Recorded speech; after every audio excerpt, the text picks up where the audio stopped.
నమస్తే, welcome to Telugu one news. నేను గోపీకృష్ణ. మనతో అప్సాన్ రాజేష్ గారు అనలిస్ట్ ఉన్నారు. రాజేష్ గారు నమస్కారం. సార్ నమస్కారం. రాజేష్ గారు, జనసేన తెలుగుదేశం పార్టీ పొత్తుకు సంబంధించి టీడీపీ జనసేన అధ్యక్షులు కలిసి లిస్టు ప్రకటించారు. ఇంకొక 57 సీట్లు ప్రకటించాల్సి ఉంది. అయితే ఇందులో ఎక్కడ అనుమానాలు, ప్రశ్నలు ఇవన్నీ ఇంకా జనాల్ని, ఆ క్యాడర్ని, పొత్తులో ఉన్నటువంటి జనసేన టీడీపీ క్యాడర్ని వేధిస్తూ ఉన్నాయి. ఏంటంటే బీజేపీ వస్తుందా రాదా, వస్తే వాళ్ళకి ఎన్ని సీట్లు కేటాయించాలి, అసలు వస్తుందా రాదా అనే దాని మీదే తర్జన భర్జన జరుగుతూ ఉంది. ఇటు బీజేపీ వస్తుందా, రావటం లేదా, ఏమన్నా ఇటువైపు నుంచి ప్రయత్నాలు జరుగుతున్నాయి. మొన్న మధ్య పవన్ కళ్యాణ్ చాలా కష్టపడ్డాను నేను పొత్తులో బీజేపీని ఒప్పించడానికి, అంటే నాకు తెలిసి దండాలు పెట్టి ఒప్పించాను అన్నట్టుగా చెప్పుకొచ్చారు. మరి ఒప్పుకున్నట్టే కదా పవన్ కళ్యాణ్ గారు సంతోషంగా ప్రకటించింది. ఇంకెక్కడ లేట్ అవుతుంది ఈ విషయంలో? భారతీయ జనతా పార్టీ కేంద్ర ప్రభుత్వం అధికారంలో ఉన్నది వాస్తవం. అవును కదా. ఇవాళ వ్యవస్థలు మొత్తం వాళ్ళ చేతిలో కేంద్రీకృతమై ఉన్నాయి, అధికారాలు. అట్లాగే ఇవాళ చాలా రాష్ట్రాల్లో కూడా వాళ్ళు అధికారం చెలాయిస్తూ ఉన్నారు. ఇటువంటి భారతీయ జనతా పార్టీ ప్రస్తుత నాయకత్వ వైఖరి ఎట్లా ఉంది అంటే, మనం తెలుగులో 2 సామెతలతో పోల్చి చెప్పుకోవచ్చు. మా ఇంటికి వస్తూ ఏం తెస్తావు, మీ ఇంటికి వస్తే ఏమిస్తావు. ఇది మనకి అంటే స్వార్థపరుల గురించి ప్రస్తావించేటప్పుడు మనం తెలుగులో దీన్ని ప్రస్తావిస్తాం. అట్లాగే కొంచెం లౌక్యం ప్రదర్శిస్తా వ్యాపారంలో పైచేయి సాధించాలనుకునే వాళ్ళ వ్యూహాల గురించి ప్రస్తావించేటప్పుడు ఇంకొక సామెత గురించి చెప్తారు. నువ్వు పప్పు తీసుకురా, నేను పొట్టు తీసుకొస్తా, ఇద్దరే కలుపుకొని ఊదుకొని చెరసగం చేసుకొని తిందామని చెప్తారు. ఇవాళ కేంద్రంలో అధికారంలో ఉన్న భారతీయ జనతా పార్టీ నాయకత్వం ఆంధ్రప్రదేశ్ రాష్ట్ర వ్యవహారాల్లో పూర్తి స్థాయిలో ఇదే వైఖరి ప్రదర్శిస్తుంది. ఇవాళ భారతీయ జనతా పార్టీకి ఆంధ్రప్రదేశ్ రాష్ట్రంలో ఉన్న స్టేక్ ఎంత, ప్రజల్లో ఉన్న పరపతి, ఆదరణ, వాళ్ళకున్న ఓటు బ్యాంకు, ఇవన్నీ మనకి చాలా సందర్భాల్లో 2019 ఎన్నికల తర్వాత రుజువైంది. అవును, 2019 అసెంబ్లీ ఎన్నికల్లో కానీ, తిరుపతి పార్లమెంట్ ఉప ఎన్నికల్లో కానీ, తర్వాత జరిగిన బద్వేలు, ఆత్మకూరు ఉప ఎన్నికల్లో కూడా చాలా స్పష్టంగా రుజువైంది. అవును, ఇటువంటి సందర్భంలో పదే భారతీయ జనతా పార్టీతోటి అలయన్స్ గురించి ప్రస్తావన ఎందుకు వస్తుంది అంటే, కేవలం వాళ్ళ అధికారంలో ఉన్నారు కాబట్టి, వాళ్ళ చేతిలో వ్యవస్థలు కేంద్రీకృతమై ఉన్నాయి కాబట్టి, సర్వాధికారాలు వాళ్ళ చేతిలో ఉన్నాయి కాబట్టి, వాళ్ళ నిర్ణయాధికారం అనేది రేపటి రోజున ఆంధ్రప్రదేశ్ రాష్ట్రంలో ఎన్నిక ఫ్రీ అండ్ ఫెయిర్గా జరగడానికి ఆస్కారం కలిగిస్తుంది అనే ఉద్దేశంతో ఇక్కడ రాజకీయ పక్షాలు ఆలోచిస్తూ ఉన్నాయి. ఇక్కడ మీడియాలో భారతీయ జనతా పార్టీ నాయకత్వానికి, నాయకులకి స్టేక్ దొరుకుతుంది అన్న కూడా కేవలం కేంద్రంలో వాళ్ళకున్న అధికారం చూసే. లేకుంటే ఆంధ్రప్రదేశ్ రాష్ట్రంలో వాళ్ళకున్న స్టేక్ దృష్ట్యా పరిగణలోకి తీసుకుంటే కేఏపాల్ పార్టీకి ఎంత స్థాయి ప్రాతినిధ్యం దక్కుతుందో భారతీయ జనతా పార్టీకి అంతకంటే ఎక్కువ ప్రాతినిధ్యం మీడియాలో దక్కదు. ఇటువంటి పరిస్థితుల్లో భారతీయ జనతా పార్టీ నాయకత్వం ఈ మధ్యకాలంలో చాలా విస్తృతంగా చర్చ జరుగుతుంది కదా. తెలుగుదేశం జనసేన కూటమిలోకి భారతీయ జనతా పార్టీ కూడా రాబోతుంది అని చెప్పని భారతీయ జనతా పార్టీ కూడా పాజిటివ్గా రావడానికి ఆస్కారం ఉంది అని పవన్ కళ్యాణ్ గారు పదే ప్రస్తావిస్తూ ఉన్నారు.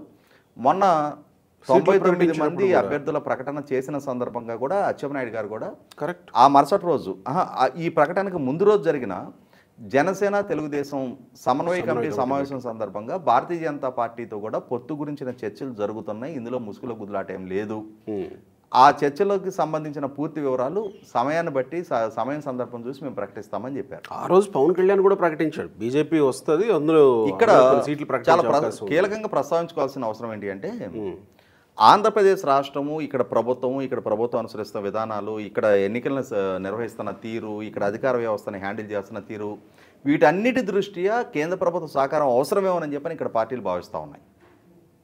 అంటే ఎన్నిక ఫ్రీ అండ్ ఫెయిర్గా జరగటం కోసం కేంద్ర ప్రభుత్వ సహకారం అవసరం అని చెప్పని ఇక్కడ రాజకీయ పక్షాలు భావిస్తూ ఉన్నాయి.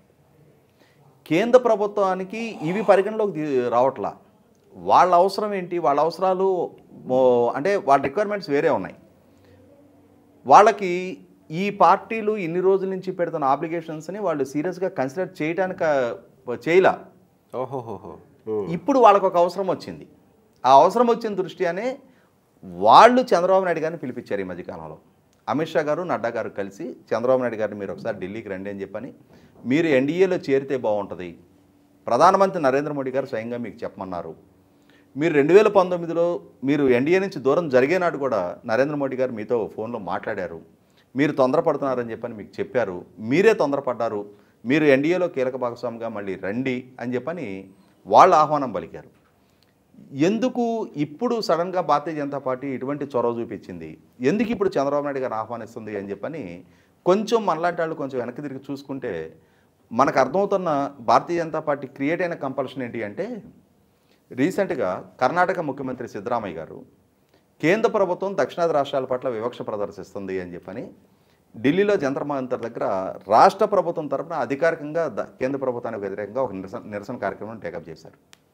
ఆయన ఎప్పుడైతే ఆ వాయిస్ రైజ్ చేశారో అదే కర్ణాటక రాష్ట్రానికి సంబంధించిన ఉప ముఖ్యమంత్రి డీకే శివకుమార్ గారి సోదరుడు, కాంగ్రెస్ పార్టీ పార్లమెంటు సభ్యుడు, కేంద్ర ప్రభుత్వం ఇదే వైఖరి కనుక ప్రదర్శించిన పక్షంలో దక్షిణాది సపరేట్ దేశంగా ఆవర్భించిన ఆశ్చర్యం లేదు, కేంద్ర ప్రభుత్వం పూర్తి స్థాయి వివక్ష ప్రదర్శిస్తుంది దక్షిణాది రాష్ట్రాల పట్ల, సవతి తల్లి ప్రేమ కనబరుస్తుంది అని చెప్పని ఆయన ఇష్యూ లేవనెత్తడం జరిగింది.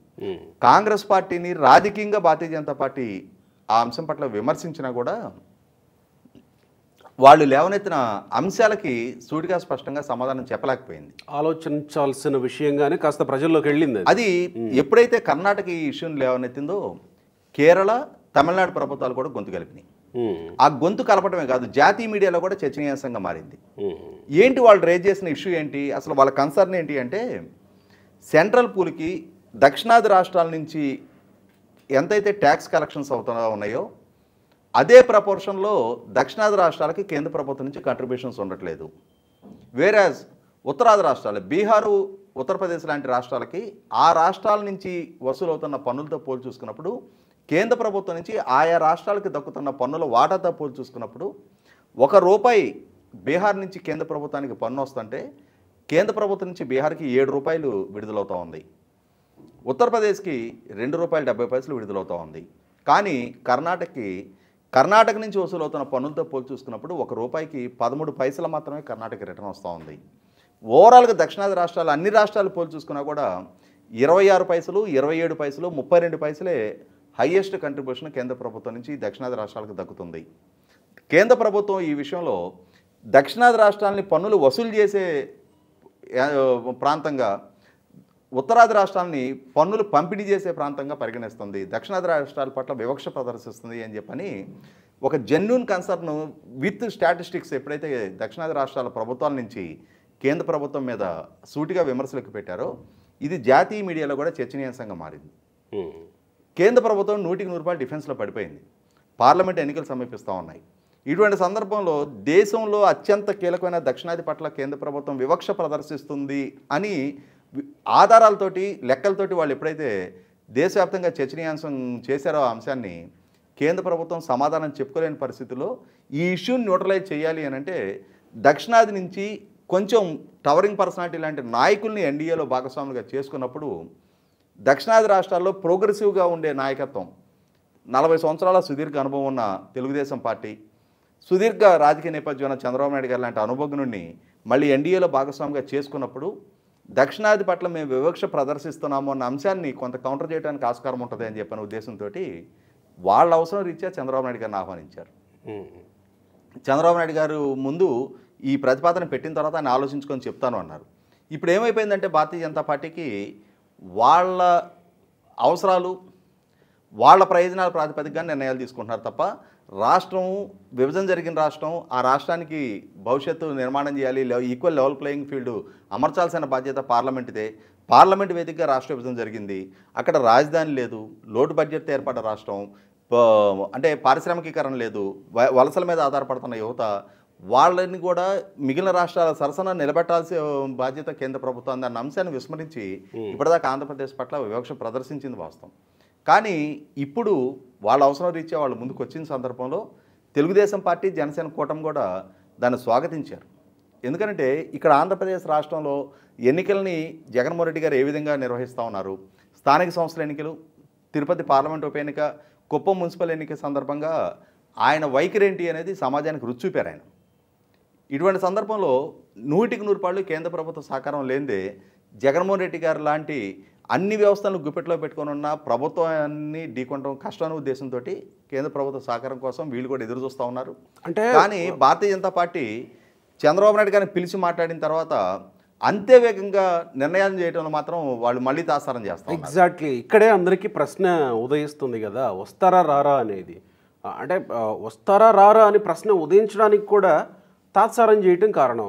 ఎందుకు తాత్సారం చేస్తుంది అంటే రావడానికి ఆలోచిస్తుందా, లేకపోతే మొత్తం దేశం మొత్తం ఎన్నికలు ఒకేసారి జరగబోతూ ఉన్నాయి కాబట్టి పార్లమెంట్ ఎన్నికలు కూడా అందులో బిజీగా ఉండి రాలేకపోతుందా, ఆంధ్రప్రదేశ్ రాష్ట్రం గురించి ప్రత్యేకంగా పొత్తుల గురించి ఆలోచించలేకపోతుంది. ఒకవేళ నిజంగా మీరు అన్నట్టు దక్షిణాదిలో చంద్రబాబు అవసరం బీజేపీకి ఉంటే అవసరం ఉంది కాబట్టి త్వరితగతిన వేగంగా పరిగెత్తి ఇక్కడ పొత్తులు పెట్టుకోవాలి కదా, ఎందుకు పరిగెత్తట్లేదు?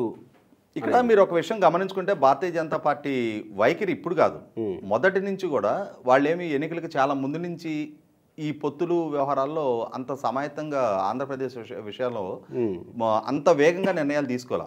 మీరు ఒకసారి 2014 నాటి చరిత్ర ఒకసారి గుర్తు చేసుకుంటే 2014 మే 4వ తారీఖు అసెంబ్లీ ఎన్నికలు జరిగినాయి. దానికి నెల కంటే ముందు ఏప్రిల్ 6వ తారీఖు స్థానిక సంస్థల ఎన్నికలు జరిగినాయి. అందులో భారతీయ జనతా పార్టీ తెలుగుదేశం పొత్తు లేదు. మార్చి 30 మున్సిపల్ ఎలక్షన్ జరిగినాయి, అందులో కూడా పొత్తు లేదు. అంటే ఏప్రిల్ 6 స్థానిక సంస్థల ఎన్నికలు జరిగిన తర్వాత ఈ నోటిఫికేషన్ బిగినైంది, షెడ్యూల్ బిగినైంది అసెంబ్లీ పార్లమెంట్ ఎన్నికలది. అప్పుడే పొత్తు ఖరారైంది, అంటే 3 వారాల ముందే. కాబట్టి భారతీయ జనతా పార్టీ కేంద్ర నాయకత్వం మొదటి నుంచి కూడా వాళ్ళు దేశవ్యాప్తంగా వివిధ రాష్ట్రాల్లోని ఒక్కొక్క రాష్ట్రాన్ని పరిగణలోకి తీసుకొని నిర్ణయం చేస్తూ వస్తున్నారు. కాబట్టి వాళ్ళ వైపు నుంచి కొంచెం తాత్సారమే జరుగుతూ ఉంటుంది. అందుకనే ఇక్కడ ఆంధ్రప్రదేశ్ రాష్ట్రంలో కూడా ఏంటంటే చంద్రబాబు నాయుడు గారు కూడా ఈ ఎన్నికల్లో 94 స్థానాలు ముందు ప్రకటించారు, కానీ ప్రతి ఎన్నికల్లో ఇంత వేగంగా ఆయన కూడా నిర్ణయాలు చేయరు. ఒక పక్క జగన్మోహన్ రెడ్డి గారు వరుసపెట్టి అభ్యర్థిత్వాలు ఖరారు చేస్తున్న నేపథ్యంలో తెలుగుదేశం పార్టీ మీద కూడా ఈ అలయన్స్కి సంబంధించి సర్దుబాటు జరగాలి. అంటే ఎవరెవరు ఎన్ని స్థానాల్లో పోటీ చేస్తున్నారు అనేది 2 శ్రేణులకు ఒక క్లారిటీ ఇవ్వాల్సిన అవసరం ఉంది. ఎవరెవరు ఏ స్థానాల్లో పోటీ చేస్తున్నారు అనేది క్లారిటీ ఇవ్వాల్సిన అవసరం ఉంది. ఎక్కడెక్కడ ఎవరు పోటీ చేస్తున్నారు అనే విషయంలో క్లారిటీ ఇవ్వాల్సిన అవసరం ఉన్న దృష్ట్యా కొంచెం ముందుగా ఈసారి కొంచెం వేగంగా అడుగులేసి నిర్ణయం చేశారు. కానీ లేదంటే చంద్రబాబు నాయుడు గారు కూడా ఆయన మీద ఉన్న మొదటి నుంచి ఉన్న ఒక ఆరోపణ ఏంటి, ఇనువును కూడా నానబెడతారు ఆయన. ఈ ఆరోపణ మొదటి నుంచి ఆయన ఎదుర్కొంటూనే ఉన్నారు కదా. ఆయన వేగంగా నిర్ణయాలు చేయరు, సమస్యని నానబెట్టి ఎప్పుడుకో కానీ పరిష్కరించరు. ఎన్నికల అభ్యర్థిత్వాలు నోటిఫికేషన్ విడుదలైనాక నామినేషన్ చివరి రోజు కూడా అభ్యర్థులని నిర్ణయించిన సందర్భాలు చాలా నియోజకవర్గాలు ఉన్నాయని చెప్పని ఆరోపణలు ఉండే గతంలో. ఇప్పుడు జరిగింది ఏంటంటే భారతీయ జనతా పార్టీ కూడా అదే వైఖరి అవలంబిస్తూ ఉన్నారు. వాళ్ళు మొన్న 17-18 తారీఖులు వాళ్ళ జాతీయ కార్యవర్గ సమావేశాలు పూర్తయినాయి. ఇన్ ప్రిన్సిపల్ వాళ్ళైతే వాళ్లే పిలిచి చంద్రబాబు నాయుడు గారిని ఎన్డీఏలో జాయిన్ కమ్మని చెప్పడం జరిగింది. కాబట్టి ఈయన కూడా ఆమోదం తెలపడం జరిగింది. మేబీ వాళ్ళు ఏదో అంటే సీట్ల సంఖ్యపరంగా కొంత చర్చలు జరుగుతున్నట్టుగా వార్తలు వస్తున్నాయి. ఈ వారాంతానికి ఒక క్లారిటీ రావడానికి ఆస్కారం ఉంటుందని అనుకుంటున్నాం. Right sir, thank you.